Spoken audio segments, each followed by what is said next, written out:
ஆன்மீக நண்பர்கள் அனைவருக்கும் அன்பு கலந்த வணக்கங்கள். இன்றைக்கு நாங்கள் ஆன்மீகம் சம்பந்தமான பதிவில் நடுக்கம் தீர்த்த நாயகன் அதிசக்தி வாய்ந்த சரபேசர் திருப்புவனம் கம்பகரேஸ்வரர் கோயிலின் சிறப்புகளை பார்க்கலாமா வாங்க. நம்மளுடைய வாழ்க்கையில் ஏற்படும் அனைத்து பயங்களையும் நடுக்கங்களையும் போக்கும் ஒரு அற்புத தலத்தை பற்றி தான், அதுவும் திருப்புவனம் கம்பகரேஸ்வரர் கோயிலை பற்றி தான் பார்க்க போகிறோம். சிவபெருமானுக்கு கம்பகரேசுவரர் என்ற பெயர். கம்பம் என்றால் நடுக்கம் என்று பொருள். வரகுண பாண்டிய மன்னனுக்கு ஏற்பட்ட பிரம்மகத்தி தோஷத்தால் உண்டான நடுக்கத்தை நீக்கியதால் இவருக்கு நடுக்கம் தீர்த்த நாயகன் என்ற திருநாமம் ஏற்பட்டது. வாழ்க்கையில் பயம், நடுக்கம், மனக்கலக்கம் இருக்கிறவங்க இவரை வணங்கினால் அமைதி கிட்டும். இந்த தலத்தின் மிக முக்கிய விசேஷம் பார்த்தீங்கன்னா சரபேசர் மூர்த்தமாகும்.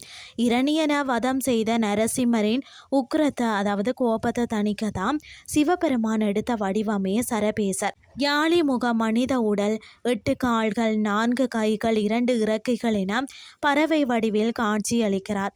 இவரது ஒரு இறக்கையில் பார்த்தீங்கன்னா பிரித்தியங்காரா தேவியும் மற்றொரு இறக்கையில் சூழினி துர்க்கையும் வீற்றிருப்பது தான் இந்த தலத்தின் தனி சிறப்பு. சிவன், விஷ்ணு, காளி, துர்க்கை என 4 மகா தெய்வங்களின் சக்தியும் சங்கமித்த வடிவமே இந்த சரபேசர். அது மட்டுமில்லாமல் தஞ்சை பெரிய கோவிலில் கங்கை கொண்ட சோழபுரம் தராசுரம் வரிசையில் பார்த்தீங்கன்னா ராஜராஜ சோழனின் பேரரான 3ஆம் குலோத்துங்க சோழனால் கட்டப்பட்ட பிரம்மாண்ட தலம் இது. இதன் கோபுர அமைப்பும் ராமாயண மகாபாரத கதைகளை விளக்கும் சிற்பங்களும் சோழர்களின் கட்டிடக்கலைக்கு சான்றாக திகழ்கிறது. ஞாயிற்றுக்கிழமையில் ராகு கால வழிபாடு, ஞாயிறில் மாலை ராகு காலத்தில் சரபேசரை வழிபடுவது விசேஷமா.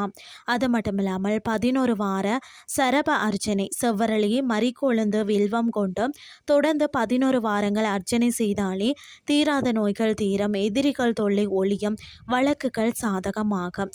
சிறப்பு அபிஷேகம் என்னன்னு சொல்லி பார்த்தீங்கன்னா ஆயுள் பலம் பெற பால் அபிஷேகமும், வியாதிகள் நீங்க தயிர் அபிஷேகமும் இங்கு பிரதிஷ்டை பெற்ற நேர்த்திக்கடன்களாக இருக்கிறதாம்.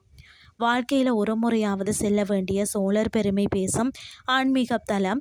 இந்த பதிவை உங்களுடைய நண்பர்களுக்கும் பகிர்ந்த இறைவழியை பரப்புங்கள்னு சொல்லி கூறிக்கொண்டோம். இன்றைய ஆன்மீகம் சார்ந்த பதிவை நிறைவு செய்து கொள்கிறேன். இதே மாதிரி மற்றும் ஒரு ஆன்மீகம் சார்ந்த பதிவோடு உங்களை சந்திக்கிறேன். நன்றி.